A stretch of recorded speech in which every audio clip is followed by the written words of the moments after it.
Good morning everyone, have a nice day.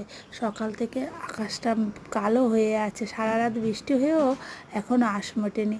সকাল থেকে আবার বৃষ্টি শুরু হয়ে গেছে। আর এইদিকে দেখো, আমাদের ডোডো বাবার কিন্তু আজকে স্কুল ছুটি নেই, তাই ডোডো বাবা রেডি হয়ে গেছে স্কুল যাওয়ার জন্য। এখন স্কুল বেরাবে। আর সেই সময় দেখো মুষলধারা বৃষ্টি নেমে গেল, তাই ওর মাকে রেনকোট পরিয়ে দিয়েছে, ভাই ওকে বাইকে করে স্কুলে দিয়ে আসছে।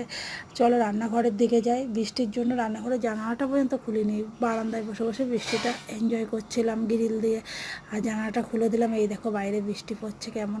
আর এই যা, তোমাদের তো আমাদের রাখিগুলো দেখানো হয়নি। এই দেখো এত রাখি দেখে তোমরা হয়তো ভাববে যে এত রাখি কেন। অ্যাকচুয়ালি আমরা তো 4 বোন, ভাইদের পড়াবো, এছাড়াও মাও মার নাতিদের রাখি পরাবে। আর জানো, এই রাখি উৎসবটা আমাদের কাছে ভীষণ স্পেশাল। রাখি আর ভাইফোঁটা, এই দুটো অকেশন আমরা ভীষণভাবে এনজয় করি ভাই বোনরা।